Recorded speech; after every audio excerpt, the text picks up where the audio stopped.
The dust swirled around Clara Vaughn's boots as she stood on the front porch of the ranch house, watching three men in expensive suits climb down from their polished carriage, and she knew without a doubt they had come to take everything her father had built from the ground up. It was July the 1883, and the Arizona sun beat down mercilessly on Superior, a mining town nestled in the harsh desert landscape, where copper veins ran deep beneath the earth and fortunes were made or lost on the turn of a card. Her father had been dead only 3 weeks, buried in the small cemetery on the hill overlooking the valley he had loved, and already the vultures were circling. Clara was 22 years old, tall and strong from years of working alongside her father on the Copper Star Ranch. Her dark hair was pulled back in a practical bun, and her green eyes held a fierce determination that came from being the only child of a man who had treated her like a son when it came to learning the business. Jonathan Vaughn had taught her everything about running a ranch, from managing cattle to negotiating with the mining companies that wanted to lease portions of their land for prospecting. He had made sure she understood every detail of their holdings, every contract, every agreement. But he had also known that the world would not be kind to a woman trying to hold on to such valuable property on her own. The three men approached with the kind of confidence that came from assuming they had already won. The one in the middle was Silas Morton, her father's former business partner, a man with slicked-back gray hair and cold blue eyes that reminded Clara of a snake. On his left was Howard Finch, a lawyer from Tucson with a reputation for finding loopholes in even the most airtight contracts. On his right was a younger man she did not recognize, probably another lawyer, or perhaps someone from the territorial government. "Miss Vaughn," Silas said, removing his hat with exaggerated courtesy, "I hope we are not intruding during your time of grief."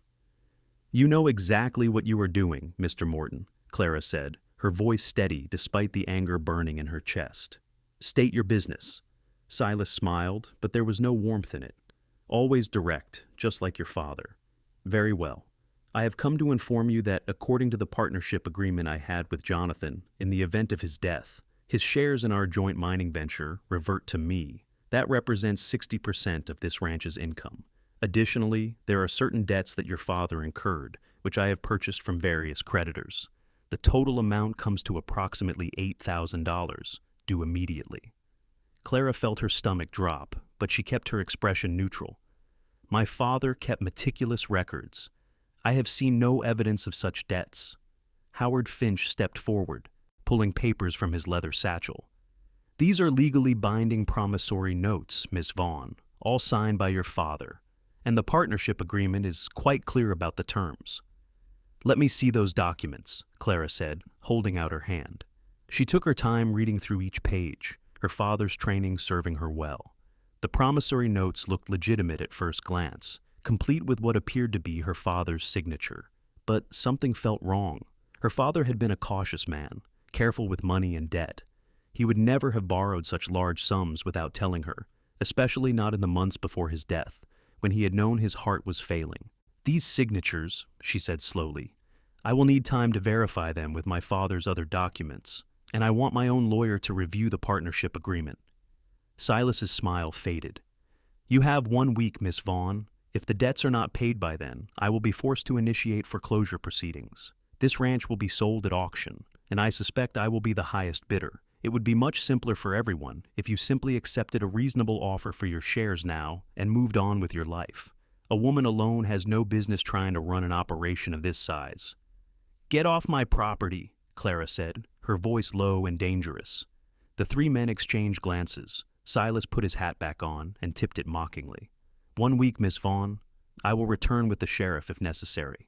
She watched them climb back into their carriage and drive away, leaving a trail of dust that hung in the still air like a bad omen. Only when they were out of sight did she allow herself to sink down onto the porch steps, her hands shaking. She had known this might happen. Her father had warned her in those final days that Silas Morton was not to be trusted, that he had been trying for years to gain control of the ranch and its valuable mineral rights, but knowing it was coming did not make it any easier to face. "Miss Clara?" She looked up to see Maria Sanchez, the housekeeper who had been with the family for 15 years, standing in the doorway with concern etched across her weathered face. "They want to take everything, Maria," Clara said quietly. They have documents claiming my father owed them money, and a partnership agreement that supposedly gives them control of the mining rights. Maria sat down beside her on the steps. Your father was an honest man. If he owed money, he would have told you. I know, which means those documents are probably forgeries, but proving that in court, against lawyers from Tucson, with the kind of money Silas Morton can throw around? Clara shook her head. I need help, and I do not know where to find it. There might be someone, Maria said slowly. There is a man who arrived in town 2 days ago. I saw him at the general store. He was asking about work, said he had experience with horses and cattle. The way he carried himself, I could tell he was a man who knew how to handle trouble. His name is Ryder Kane. Clara wiped her eyes, embarrassed by the tears that had started to form. What makes you think he would help us? Call it intuition. But also, I heard him turn down an offer to work for Morton, said he did not like the man's eyes. Despite everything, Clara felt a small smile tug at her lips. He is a good judge of character, then. Go talk to him. He is staying at the boarding house near the saloon. What do you have to lose? What did she have to lose? Everything, if she did nothing. Clara stood up, brushing the dust from her skirt. Watch the house while I'm gone. If those men come back, fire 2 shots from the rifle. I will hear it in town. The walk into Superior took 20 minutes along the dirt road that connected the ranch to the main street. The town had grown rapidly over the past decade as the mining operations expanded. What had once been a small settlement was now a bustling community of nearly 2,000 people, with dozens of businesses catering to the miners and ranchers who poured money into the local economy.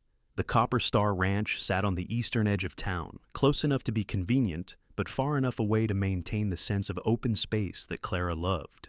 She found the boarding house easily enough, a 2-story wooden structure with a wide porch where several older men sat playing checkers in the shade. She asked the proprietor, a rotund woman named Mrs. Henderson, about Ryder Kane. Room 6, 2nd floor, Mrs. Henderson said, eyeing Clara with curiosity. He is in there now, I believe. You want me to fetch him? Please. Clara waited in the small parlor, her heart beating faster than she wanted to admit. What was she going to say to this stranger? That she needed him to help her fight off men who wanted to steal her inheritance? That she was desperate enough to trust someone she had never met, based solely on the recommendation of her housekeeper? When he appeared in the doorway, she understood immediately what Maria had meant about the way he carried himself. Ryder Kane was probably 26 or 27 years old, tall and lean, with the kind of weathered look that came from years of outdoor work. His dark hair was a bit too long, curling slightly at the collar of his work shirt, and his brown eyes were sharp and intelligent. He had a strong jaw shadowed with stubble, and there was a scar along his left cheekbone that suggested he had seen his share of trouble. But what struck her most was the quiet confidence in his posture, the sense that this was a man who could handle himself in any situation. Miss Vaughn, he said, his voice a low drawl that suggested he might have come from Texas originally. Mrs. Henderson said you wanted to speak with me. You know who I am? Small town, word travels. I'm sorry about your father. I heard he was a good man. Clara nodded, suddenly unsure how to begin. I need to hire someone who can help me with a difficult situation. Maria Sanchez, my housekeeper, suggested I talk to you. Ryder studied her for a moment, then gestured toward the door. Why do not we take a walk? This does not feel like a conversation for an audience. She followed him outside, and they walked slowly along the main street, passing the general store, the assayer's office, and the telegraph station. Clara explained everything that had happened that morning, showing him the documents that Silas Morton had left. Ryder took his time reading through them, his expression growing darker with each page. These signatures do not look right, he said finally. See here, the way the J in Jonathan slants? It is too steep, and the flourish at the end of Vaughn, it is missing the little loop your father always added. I have seen his signature on contracts at the land office. These are good forgeries, but they are still forgeries. Clara stared at him. How do you know about my father's signature? I did my research before coming to Superior. I was looking for honest work with an honest man, and everyone I talked to said Jonathan Vaughn was the most trustworthy rancher in the territory. I had planned to ride out to your place tomorrow to ask about a job. He handed the papers back to her. Looks like fate saved me the trip. So you will help me? Depends. What exactly are you asking me to do? Clara took a deep breath. I need proof that these documents are forgeries. I need to find out what Silas Morton is really planning and why he wants my ranch so badly. And I need someone who can watch my back while I do all of that. Because I have a feeling Morton is not going to play fair. Ryder was quiet for a moment, his gaze distant as he considered her words. You should know something about me before you make this offer. I am not just a ranch hand looking for work. I used to be a Pinkerton detective. I left the agency 2 years ago after a case went bad. Since then, I have been drifting, taking odd jobs, trying to figure out what I want to do with my life. But investigating fraud and protecting people from men like Morton, that is exactly the kind of work I am good at. Why did you leave the Pinkertons? His jaw tightened slightly. I was ordered to help break up a miners' strike in Colorado. The mine owners were treating their workers like slaves, and when the miners tried to organize, the company wanted us to intimidate them into backing down. I refused, and they fired me. I do not regret it. Clara felt something shift in her chest, a warmth that had nothing to do with the Arizona heat. This man had principles. He had given up a good job rather than compromise his values.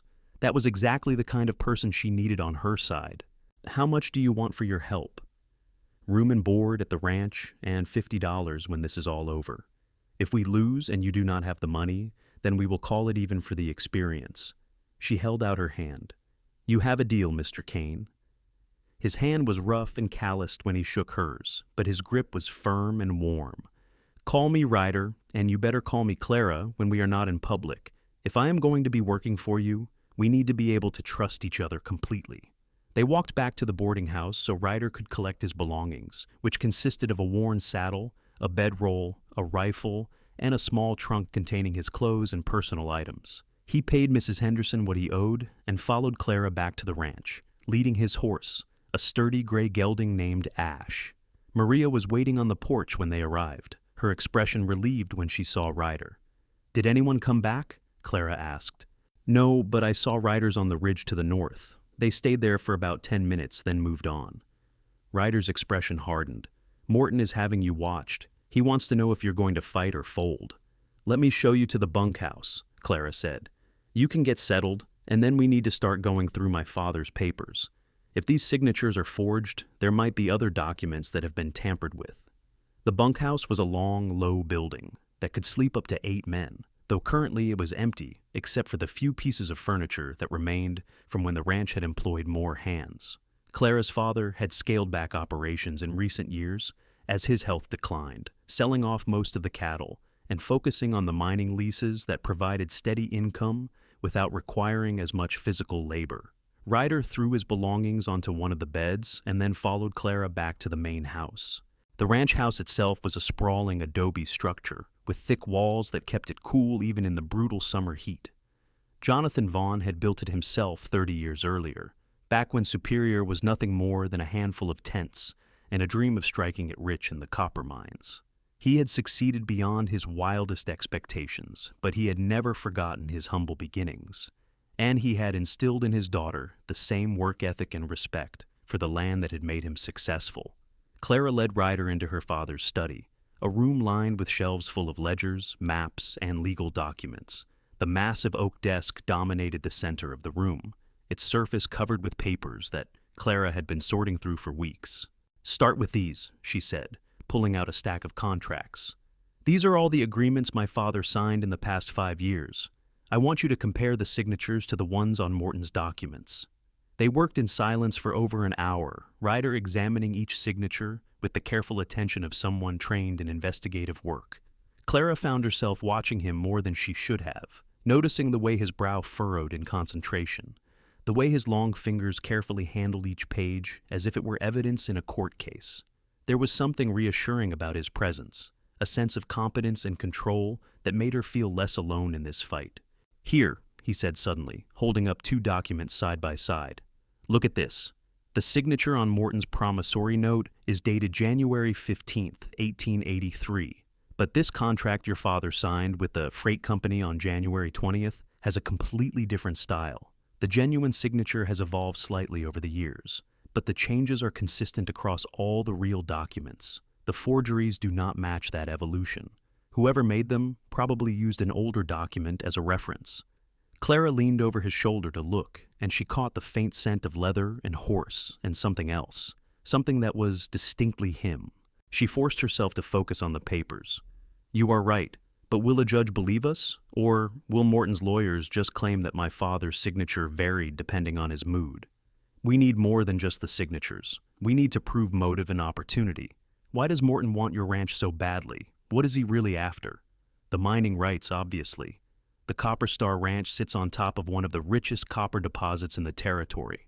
My father only leased small portions to the mining companies, keeping most of the land intact. If Morton gets control, he will sell everything to the highest bidder and turn the entire ranch into a giant pit mine." Ryder stood up and walked over to the large map of the ranch that hung on the wall. "Show me exactly where the mining leases are." Clara joined him, pointing to various sections of the map. "Here, here, and here. These 3 areas are currently under lease to the Silver Peak Mining Company. They pay us $1,200 a year for the rights, and the contracts renew every 5 years. And the rest of the property? My father always refused to lease it. He said once you let the miners in, they destroy everything. He wanted to preserve at least part of the ranch for future generations." Ryder studied the map intently. "What is this area here, in the northeast corner? There is no notation on it." Clara looked where he was pointing. "That is the old Hernandez claim. It was a small silver mine that played out in the 1860s. My father bought the land from the Hernandez family in 1875. As far as I know, it is worthless now. Maybe Morton knows something you do not. I think we need to take a ride out there tomorrow and have a look around." They spent the rest of the evening going through more documents, cataloging everything they found and making notes about potential evidence. Maria brought them dinner on trays, and they ate while they worked, the companionable silence broken only by the occasional question or observation. Clara found herself relaxing in Ryder's presence, impressed by his methodical approach and sharp mind. He did not just look at the obvious facts. He considered angles and possibilities that would never have occurred to her. As the sun set and the desert air finally began to cool, Ryder pushed back from the desk and stretched. "We have made a good start. Tomorrow we will ride out to that old mine site and see what we can find. But right now, I think we both need some rest." Clara nodded, suddenly aware of how exhausted she was. The emotional toll of the day had caught up with her, and her shoulders ached from hours of hunching over papers. "Thank you, Ryder. I know we just met, but I already feel like I have a fighting chance." He smiled, and it transformed his serious face into something warmer and more approachable. "We will figure this out, Clara. I promise you that." She watched him walk back to the bunkhouse, then locked up the main house and went to her own room. As she lay in bed staring at the ceiling, she thought about the strange turn her life had taken. 3 weeks ago, her father had been alive, and her biggest worry had been whether they would get enough rain for the grass to stay green through August. Now, she was fighting to keep everything he had built, and she had placed her trust in a man she had known for less than 12 hours. But somehow, it felt right.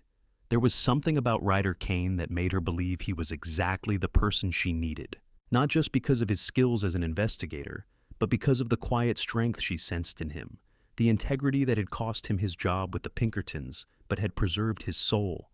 She had spent her whole life around men, working alongside ranch hands and miners and businessmen, and she had learned to read character quickly. Ryder was the real thing, a man who would keep his word no matter what it cost him. She fell asleep thinking about his brown eyes and the way his smile had made her heart beat just a little bit faster. The next morning dawned clear and hot, with the promise of another scorching day. Clara dressed in practical clothes, pants, and a loose cotton shirt that would protect her from the sun, and met Ryder at the stables. He had already saddled Ash and was working on preparing a horse for her, a pretty bay mare named Copper that her father had bought for her 18th birthday. "You read my mind," Clara said, greeting Copper with a pat on the neck. "Maria told me which horse was yours. She also packed us supplies for the day." He indicated 2 canteens and a saddlebag full of food. "Your housekeeper is very efficient. She has been taking care of this family since before I was born. I do not know what I would do without her." They rode out as the sun was climbing above the mountains to the east, casting long shadows across the desert landscape. The route to the old Hernandez claim took them through some of the most beautiful and unforgiving terrain in the territory. Saguaro cacti stood like silent sentinels among the rocks and scrub brush, and in the distance, the Superstition Mountains rose in jagged peaks against the blue sky. Ryder was an excellent rider, moving with his horse as if they were one creature. He kept up a steady conversation as they rode, asking Clara about the ranch, her father, her plans for the future. She found herself opening up to him in ways she rarely did with anyone, talking about her dreams of expanding the cattle operation again, of finding a balance between respecting the land and making use of its resources. "Your father taught you well," Ryder said. "Most ranchers I have met only care about profit. You actually think about sustainability.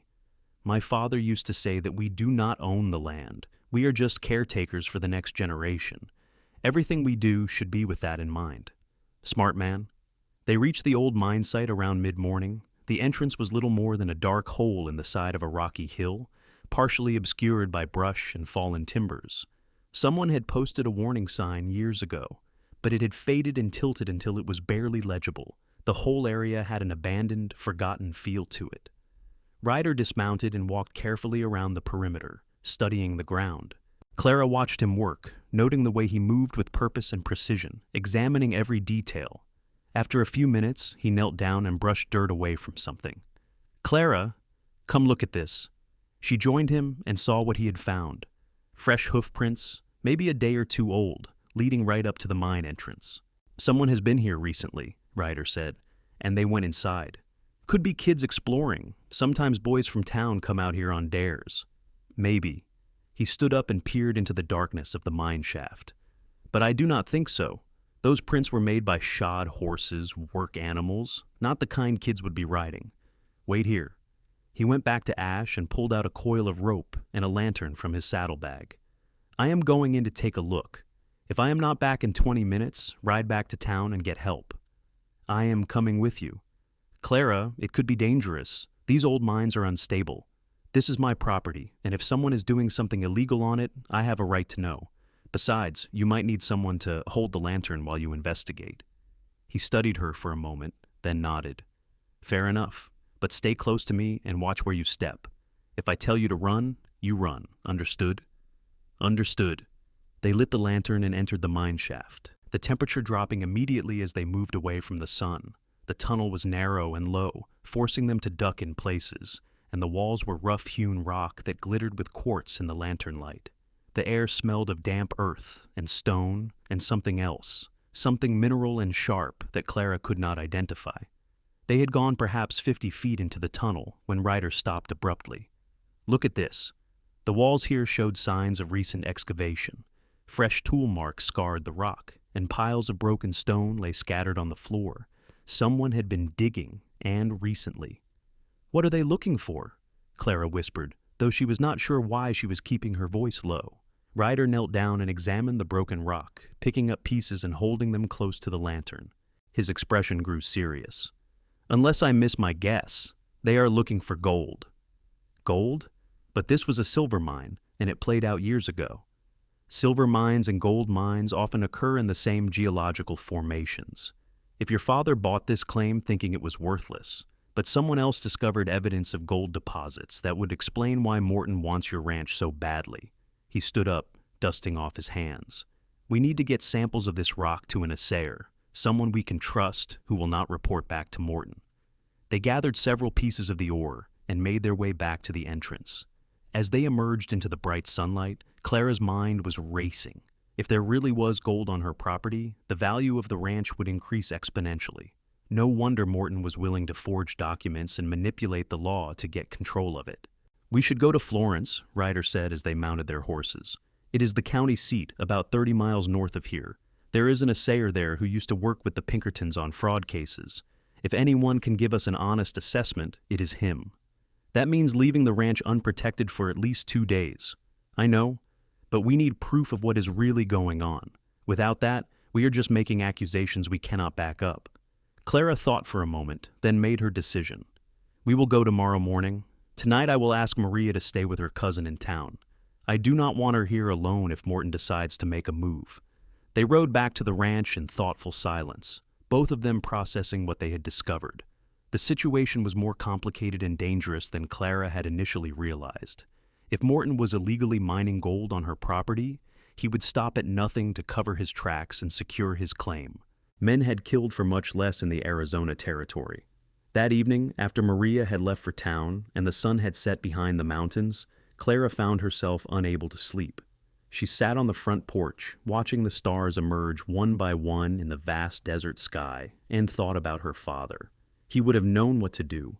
He would have faced Morton head-on with the law on his side and truth as his weapon. But Jonathan Vaughn had been a man in a world that respected men. Clara was a woman, and no matter how capable she was, there would always be those who dismissed her because of her gender. She heard footsteps and turned to see Ryder approaching from the bunkhouse. He had changed into clean clothes, and his hair was damp, as if he had washed at the pump behind the barn. "Could not sleep either?" he asked. "Too much on my mind." He sat down on the porch step beside her, leaving a respectable distance between them, but close enough that she could feel his presence like a warm current in the cool night air. "Tell me about your father. What was he like?" Clara smiled, though it hurt to talk about him. "He was the strongest person I ever knew, but not in a loud or aggressive way. He was strong in his principles, in his determination to do right by everyone he dealt with. When my mother died in childbirth when I was born, everyone expected him to remarry quickly so I would have a woman to raise me. But he said he could not imagine loving anyone the way he loved her, so he raised me himself with Maria's help. He taught me to read and write and figure. He taught me to ride and rope and shoot. He taught me that being a woman did not mean I was less capable than a man, just that I would have to work twice as hard to prove it. He sounds like an exceptional man." He was, and now men like Silas Morton are trying to destroy everything he built, and I am not sure I am strong enough to stop them. Ryder turned to look at her, his dark eyes serious in the starlight. "You are plenty strong, Clara. I have seen it in everything you have done since I met you. You did not fall apart when Morton threatened you. You did not wait helplessly for someone to rescue you. You went out and found help on your own terms. That takes courage and intelligence. Your father would be proud of you." His words touched something deep inside her, a place that had been aching with doubt and fear. "Thank you," she said softly. "That means more than you know." They sat in comfortable silence for a while, listening to the night sounds of the desert, the distant howl of a coyote, the rustle of some small creature in the brush. Clara found herself very aware of Ryder beside her, the solid warmth of his presence, the way the moonlight caught in his dark hair. She wondered what it would be like to lean against him, to feel his arm around her shoulders, to share this burden, not just as allies, but as something more.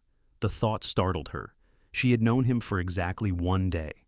This was not the time to be thinking about romance or attraction. She needed to focus on saving her ranch, on honoring her father's legacy. Everything else could wait. But as she glanced at him from the corner of her eye and saw the way he was looking at the stars with an expression of peace and contentment, she knew that something had already begun between them, something that went beyond their business arrangement. She could feel it in the air, in the way her heart beat faster when he smiled, in the way she trusted him, despite knowing almost nothing about his past. "We should get some rest," Ryder said finally. "Long ride tomorrow." "Yes, good night, Ryder." "Good night, Clara."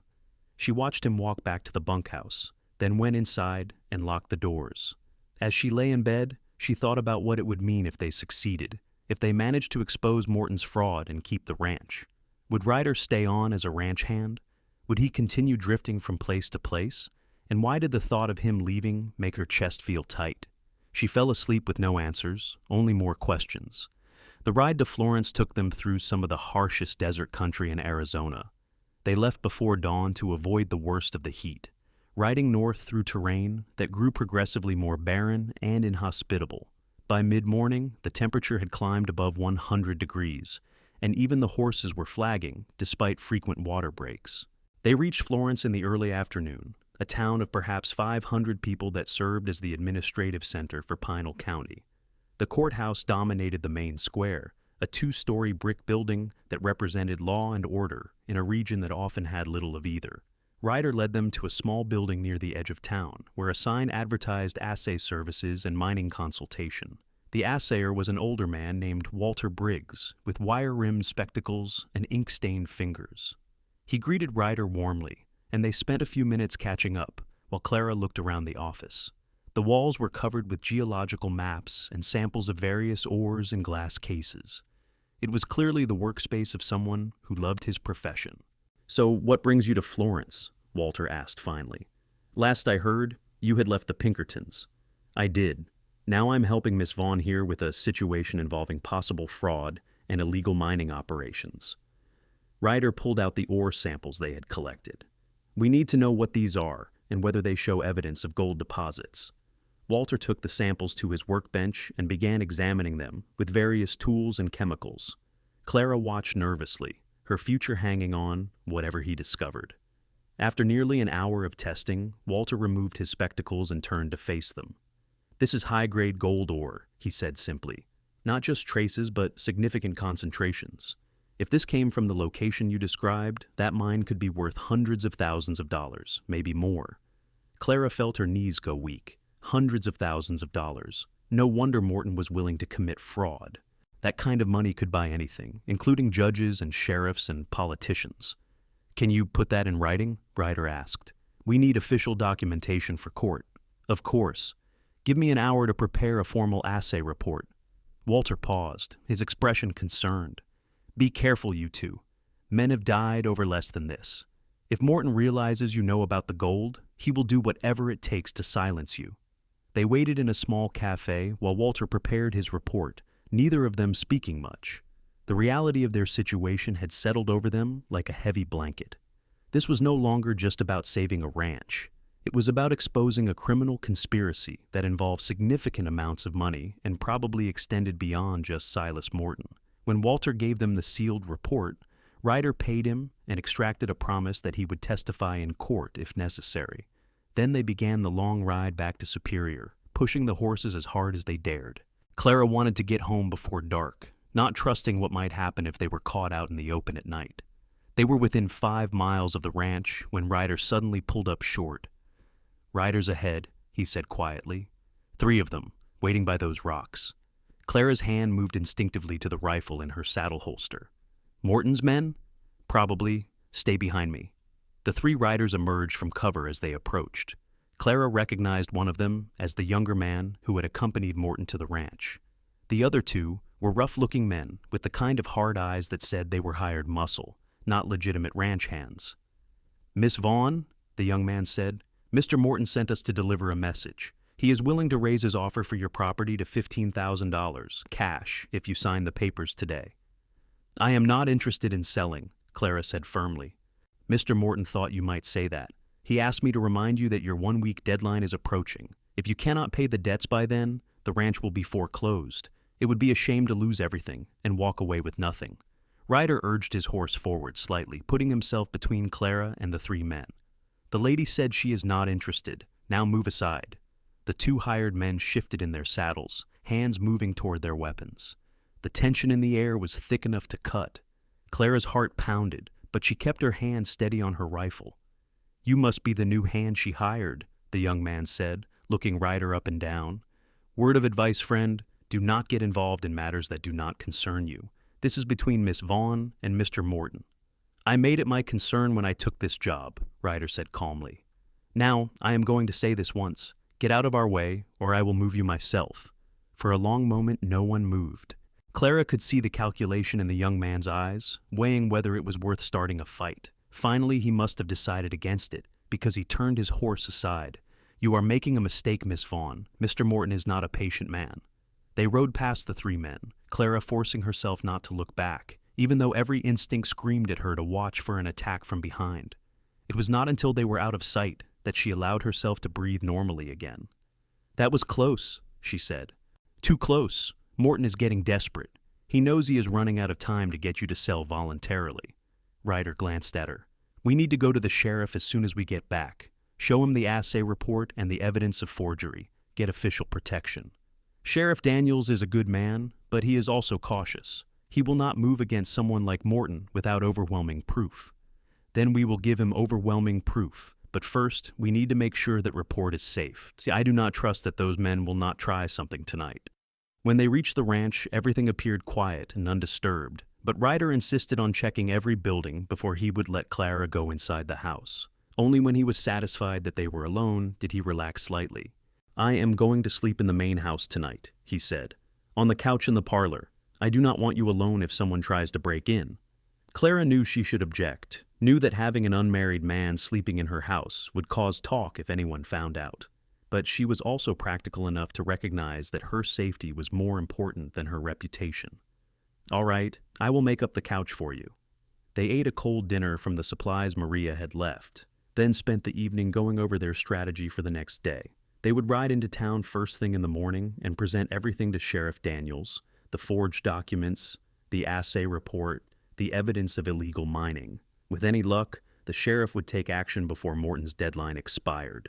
As the night deepened, Clara found herself sitting on the couch next to Ryder, going through the papers one more time. At some point, she realized she had leaned against his shoulder, exhausted from the long day and the stress of constant vigilance. She should pull away, maintain proper distance, but she was too tired to care about propriety. "Clara," Ryder said softly, "we are going to win this. I promise you." She looked up at him, and in the lamplight, she saw something in his eyes that made her breath catch. It was not just determination or professional concern. It was something deeper, more personal.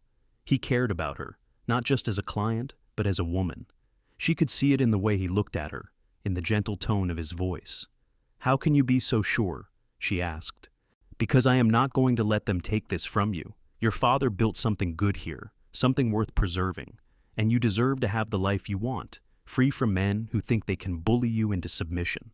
He reached up and gently tucked a strand of hair behind her ear, his fingers barely brushing her cheek. "You are the strongest person I have met in a long time, Clara Vaughn. Do not ever doubt that." She felt tears prick her eyes, overwhelmed by the sincerity in his words and the tenderness in his touch. Without thinking, she turned her face into his hand, closing her eyes. "I am glad you came to Superior, Ryder Kane." "So am I." They sat like that for a long moment, and Clara felt something shift between them, an unspoken acknowledgement that they had crossed a line from allies to something more. When she finally pulled away and said goodnight, she could still feel the warmth of his hand on her cheek. That night, as she lay in her bed, she allowed herself to imagine what might happen if they succeeded, if they saved the ranch and exposed Morton. Would Ryder stay? Would he want to build a life here with her? It was too soon to think about such things, too soon to put words to the feelings growing in her heart. But she could not help hoping that when this was all over, he would not ride away into the sunset like some hero from a dime novel. She wanted him to stay. She was starting to need him to stay. The next morning brought news that changed everything. They were preparing to ride into town when Maria arrived in a wagon, her face pale and frightened. "They arrested him," she said before Clara could even greet her. "They arrested Sheriff Daniels last night. They are saying he was taking bribes from smugglers running goods across the border from Mexico." Clara felt her stomach drop. "Who arrested him?" "The territorial marshal. He came in from Tucson with a warrant. They took Daniels away this morning.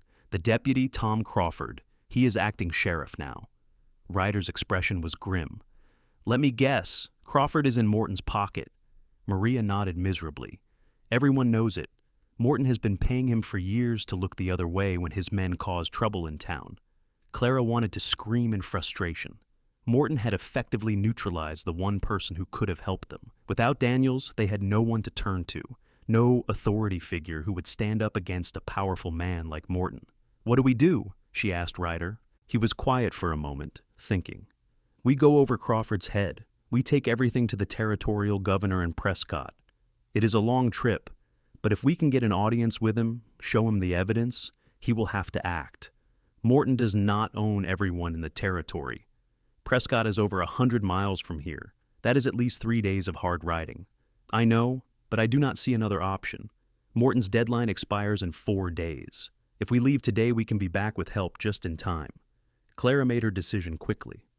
"Maria, I need you to stay at the ranch while we are gone. If Morton comes here, tell him I am consulting with my lawyers in Tucson. Do not let him inside, and do not sign anything, no matter what he threatens." "You can trust me, Miss Clara." They spent an hour preparing for the journey, packing supplies and making sure the horses were ready for the long ride. Ryder also took time to clean and load both of their rifles, a precaution that made Clara's anxiety spike even higher. But she understood the necessity.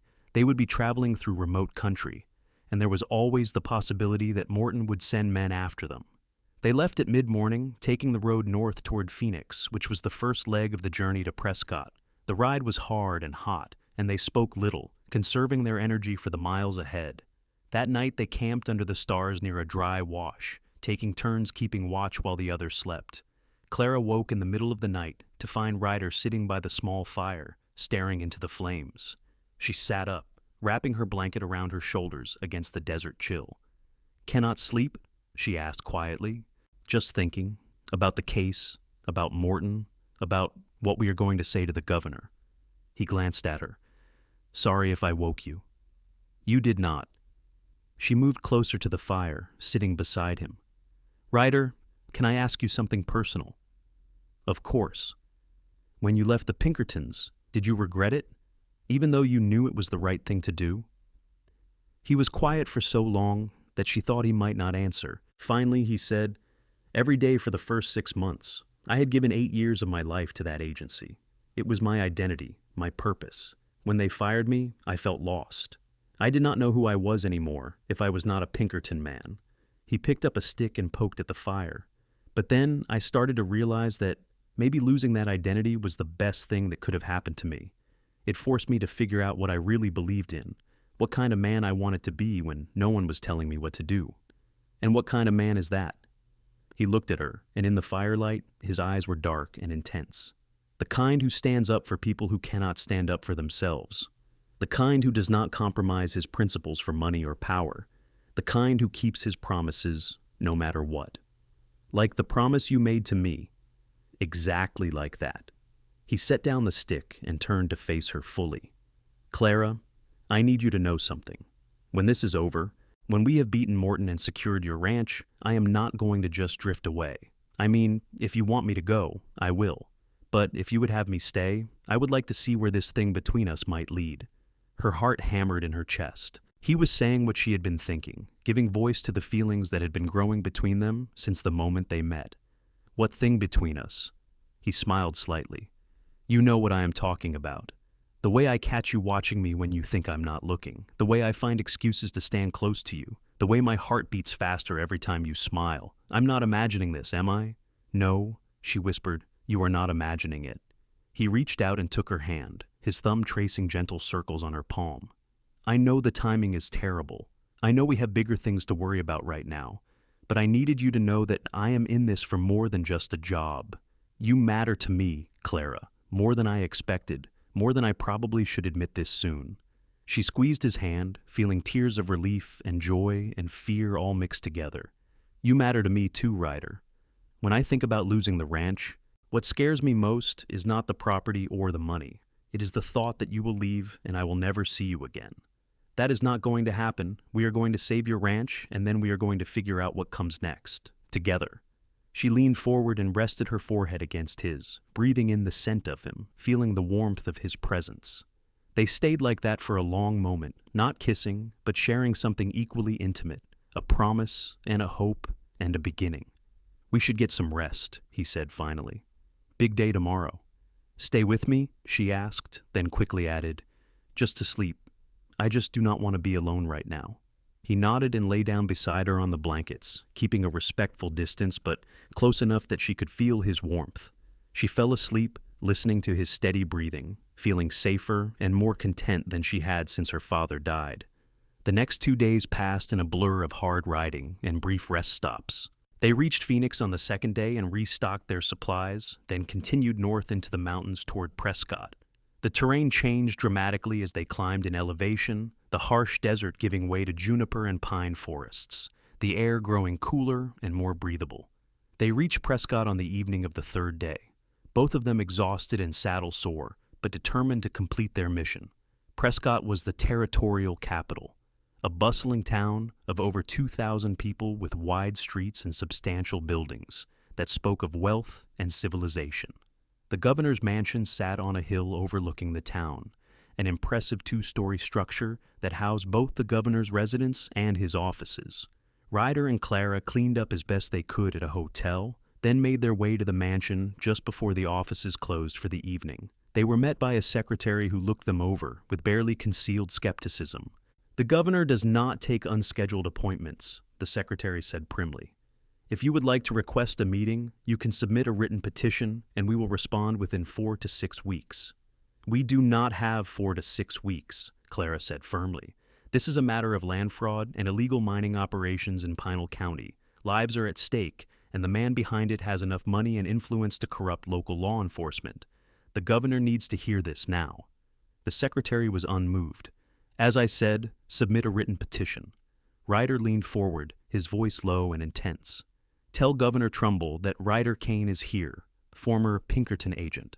Tell him I have evidence of gold fraud that could embarrass the territorial government if it is not handled properly. Tell him I am giving him the chance to get ahead of a major scandal, and tell him that if he does not see us tonight, I will be on the first train to San Francisco to meet with newspaper reporters who would love to hear about corruption in Arizona territory."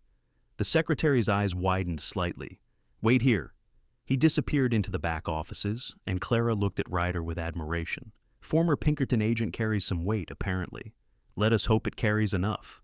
5 minutes later, the secretary returned and grudgingly admitted them to the governor's office. Governor Frederick Trumbull was a distinguished man in his 50s with silver hair and shrewd eyes. He listened without interruption as Clara and Ryder laid out the entire situation, presenting the forged documents, the assay report, and their evidence of illegal mining operations. When they finished, he sat back in his chair and steepled his fingers. "This is a serious accusation against a prominent businessman," he said carefully. "Silas Morton has significant investments throughout the territory. If we move against him and you are wrong, the political fallout would be considerable." "We are not wrong," Ryder said. "And the longer you wait, the more time Morton has to cover his tracks. He has already corrupted the acting sheriff in Superior. How many other officials is he paying off?" Trumbull frowned. "You said Sheriff Daniels was arrested. On what charges?" "Taking bribes from smugglers, charges that appeared very conveniently just as we were preparing to bring our evidence to him." "I see." The governor pulled out a sheet of paper and began writing. "I am going to give you a letter for the territorial marshal in Tucson. Marshal Garrett is a man I trust completely. He will investigate these charges and, if warranted, take action against Morton and his associates. But you need to understand that this will take time. The legal process must be followed." "Governor, with respect, we do not have time," Clara said desperately. "Morton's deadline expires tomorrow. If we are not back in Superior by then, he will foreclose on my ranch." Trumbull considered this, then began writing a second letter. "Then I will also give you an injunction, signed by me as territorial governor, temporarily halting any foreclosure proceedings until Marshal Garrett completes his investigation. That should buy you the time you need." Relief flooded through Clara so intensely that she felt dizzy. "Thank you, Governor. Thank you so much." They left the mansion with the 2 letters safely tucked in Ryder's saddlebag and immediately began the long ride back to Superior. They rode through the night, stopping only to rest the horses, driven by the urgency of their mission. By dawn, they were halfway back, exhausted but determined. "We are going to make it," Ryder said as they paused to water the horses at a stream. "By this time tomorrow, Morton will know he is lost." Clara allowed herself to feel hopeful for the first time in weeks. They had done it.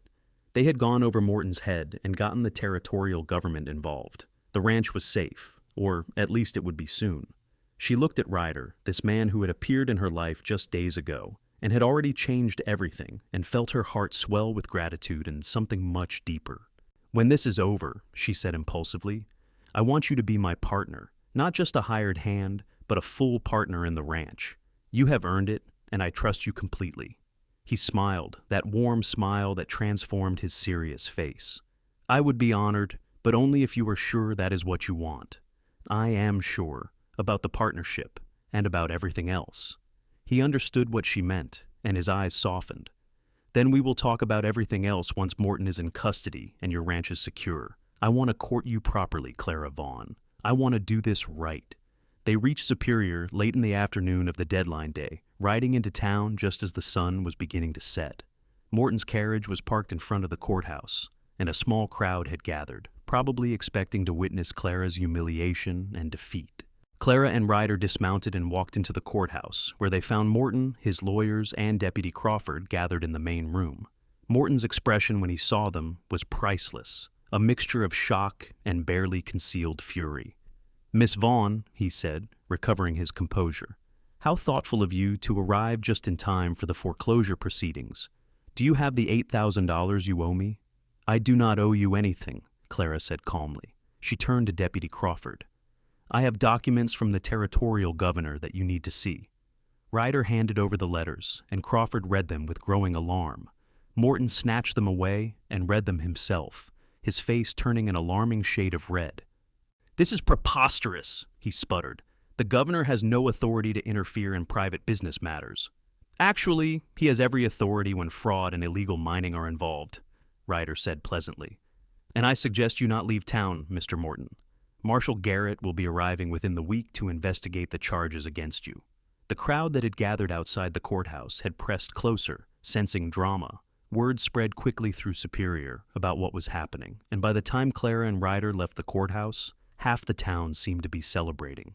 People who had known her father stopped her on the street to congratulate her, to tell her how proud Jonathan would have been. They made their way back to the ranch as darkness fell, both of them too exhausted to speak. Maria met them at the door, tears of relief streaming down her face as Clara told her everything that had happened.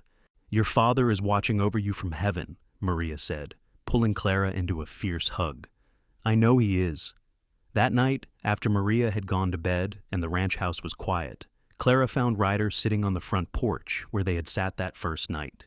She joined him, and they sat in comfortable silence, watching the stars emerge in the vast Arizona sky. "It is really over, is not it?" Clara said softly. "The legal part, yes. Morton will face charges, and with the evidence we have, he will almost certainly be convicted. The ranch is safe." He turned to look at her. "But for us, I hope it is just beginning." She took his hand, lacing her fingers through his. "You said you wanted to court me properly. What does that look like for you?" "It looks like Sunday dinners after church. It looks like long rides through the ranch talking about our dreams and plans. It looks like me asking your permission before I kiss you, even though I have been wanting to kiss you since the moment you stood up to Morton on your front porch." He smiled.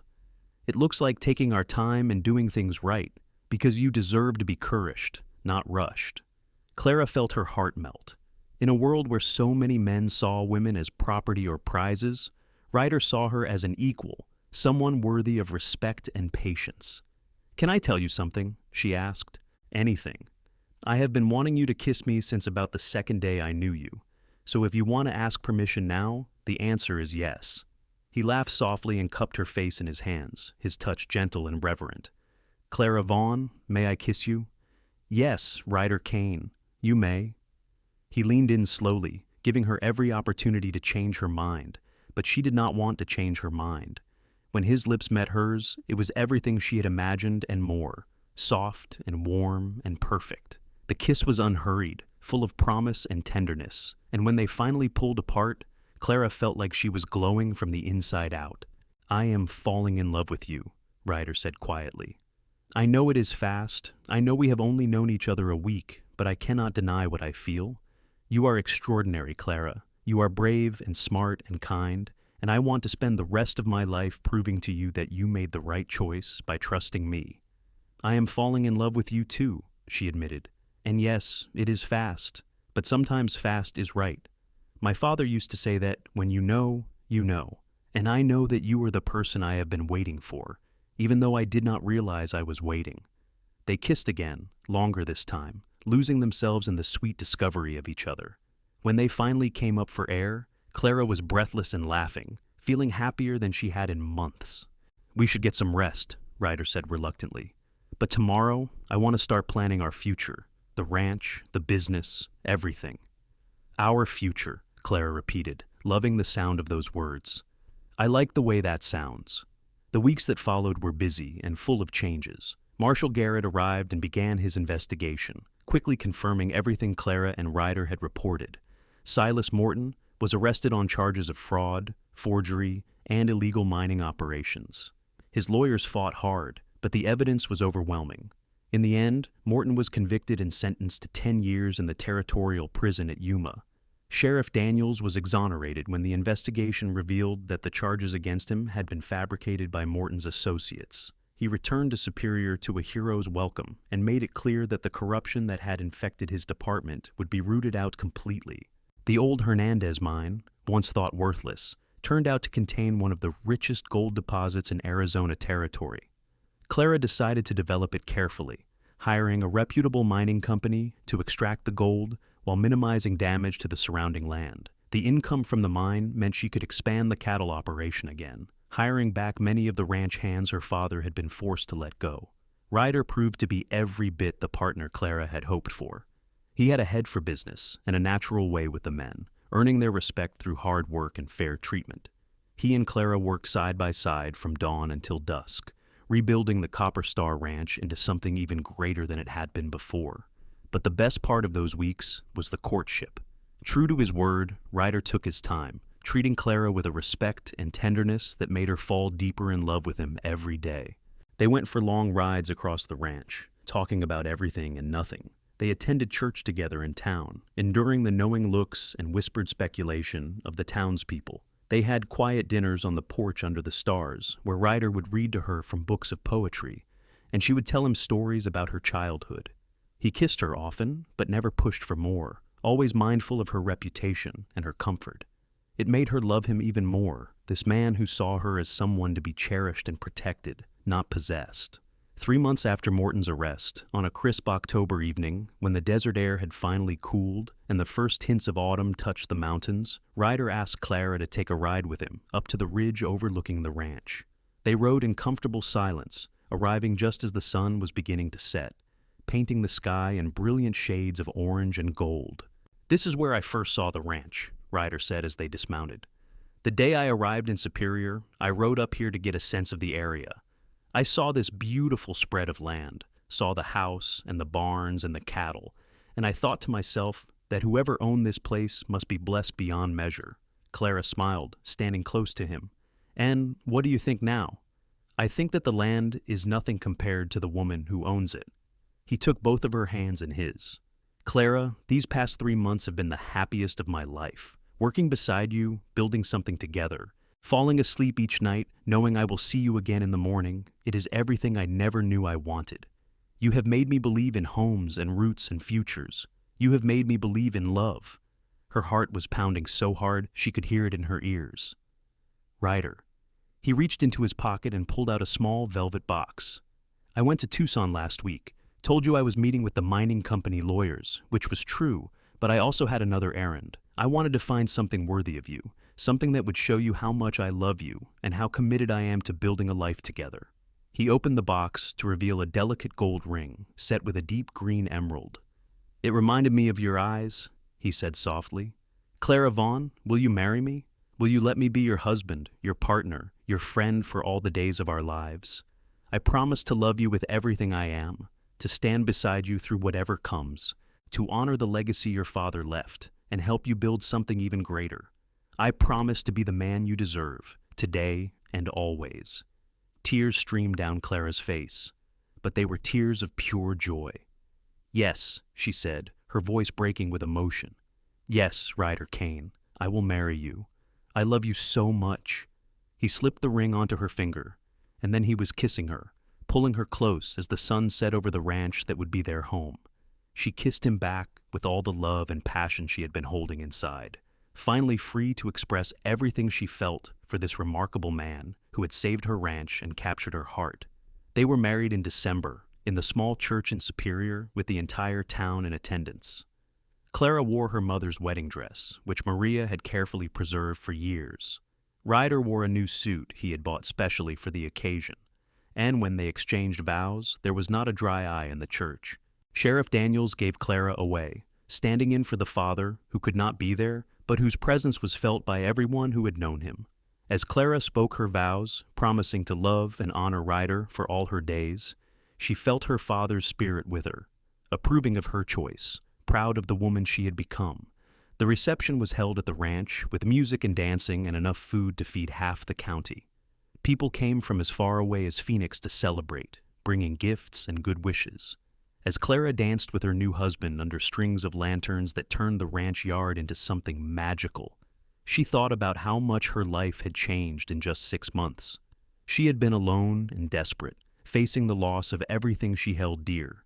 And then Ryder had walked into her life, and everything had changed.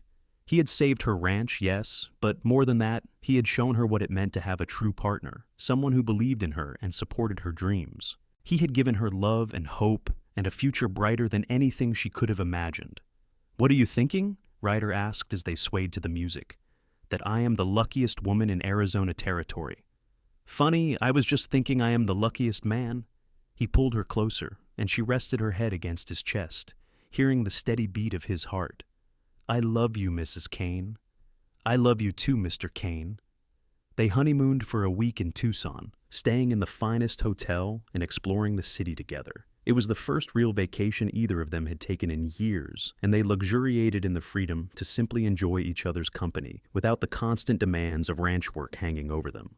When they returned to the Copper Star, they threw themselves into building their life together.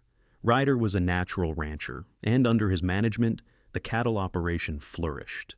The gold mine continued to produce impressive yields, providing the capital they needed to make improvements and expand their holdings.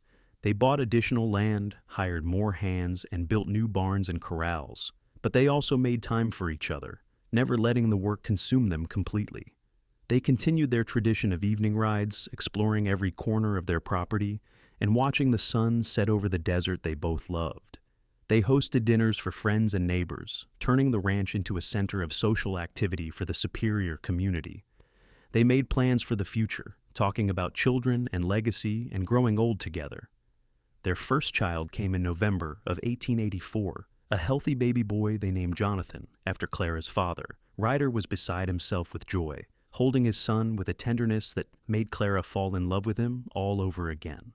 She had known he would be a good father, but seeing him with their baby, watching the way he marveled at tiny fingers and toes, the way he sang soft lullabies in his deep voice, exceeded even her expectations. "He has your eyes," Ryder said one night as they sat together in the nursery, watching their son sleep. "And your stubborn chin," Clara replied with a smile. "He is perfect. Just like his mother." Jonathan was followed by a daughter, Rose, in 1886, and another son, Samuel, in 1888. The ranch house that had once been too quiet was now filled with the sounds of children laughing and playing. Clara and Ryder raised them the way her father had raised her, to be strong and independent, to value honesty and hard work, to see the land as something to be protected and preserved for future generations.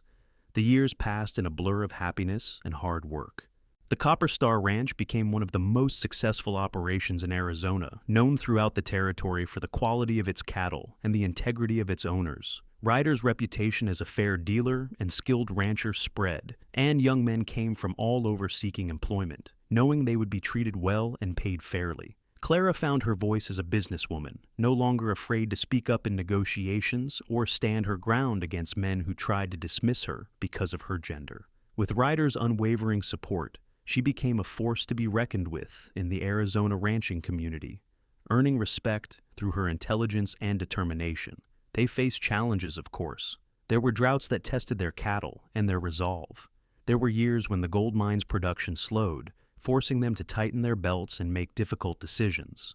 There were moments of grief, like when Maria passed away in 1892, leaving a hole in their family that could never quite be filled.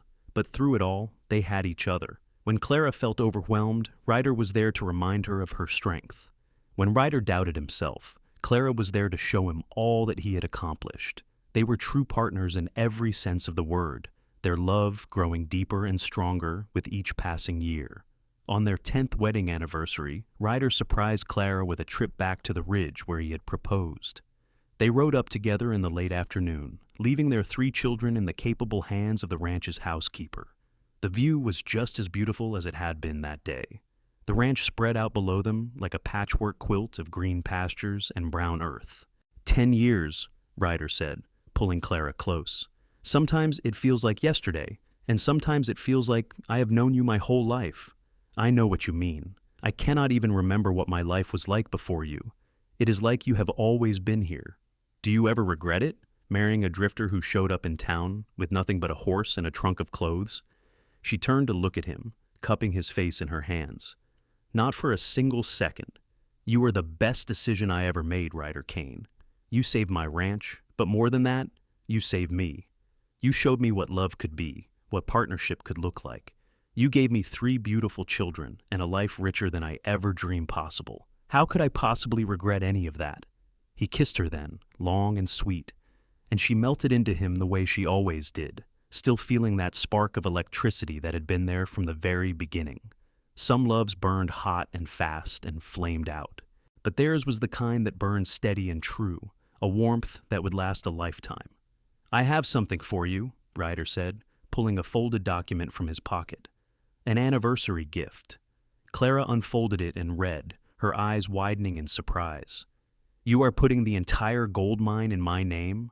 "Ryder, no, that is too much. The mine is yours as much as mine. Read the rest." She continued reading and felt tears spring to her eyes. He had not put the mine solely in her name.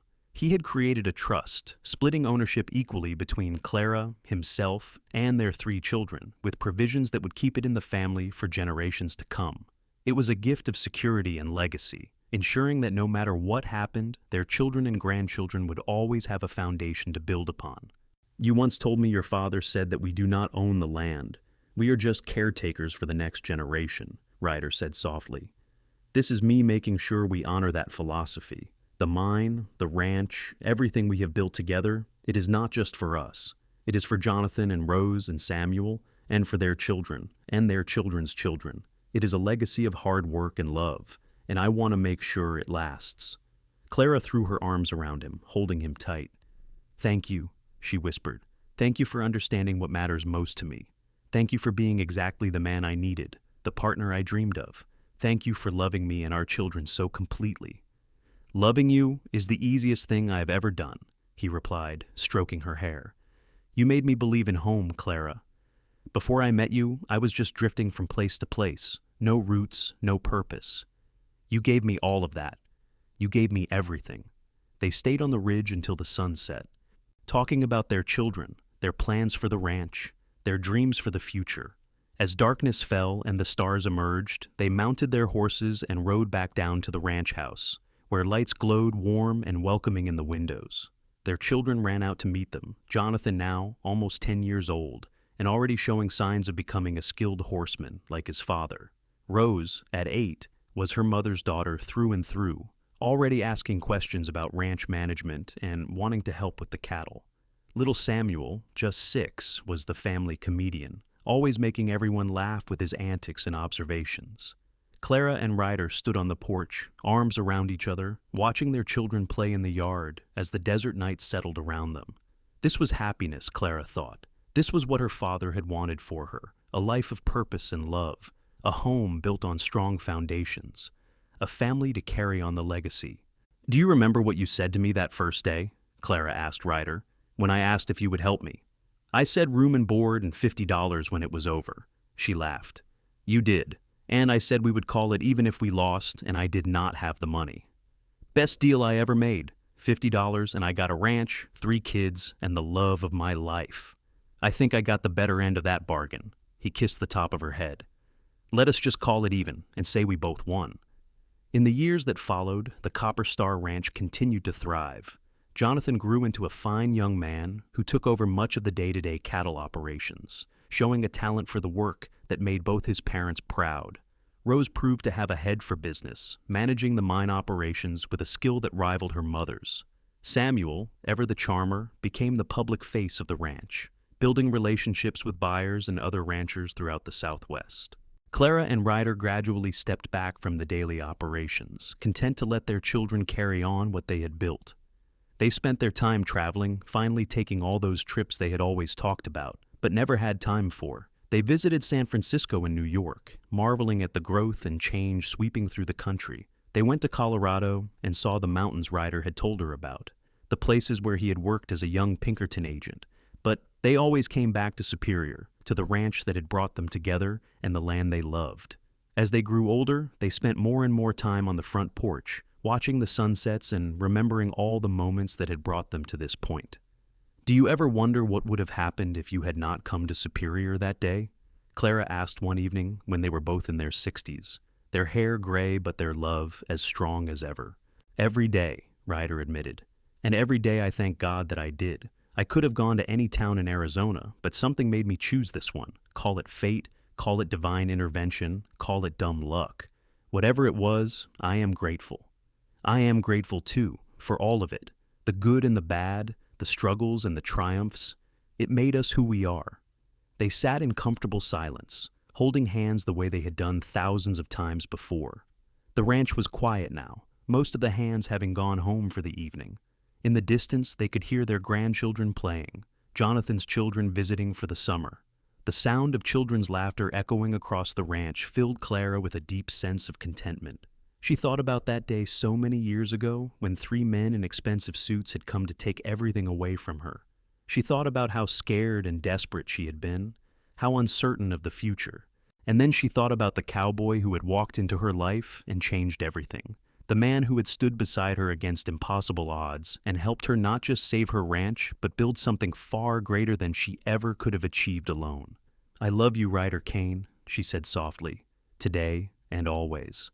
I love you too, Clara Kane, with all my heart, for all time." The sun set over the Arizona desert, painting the sky in brilliant shades of orange and gold, just as it had done on the day they met, and on every day since. And there on the porch of the Copper Star Ranch, surrounded by the land they loved and the family they had built, Clara and Ryder held each other close and watched the stars come out, knowing that they had been blessed beyond measure with a love that would last forever.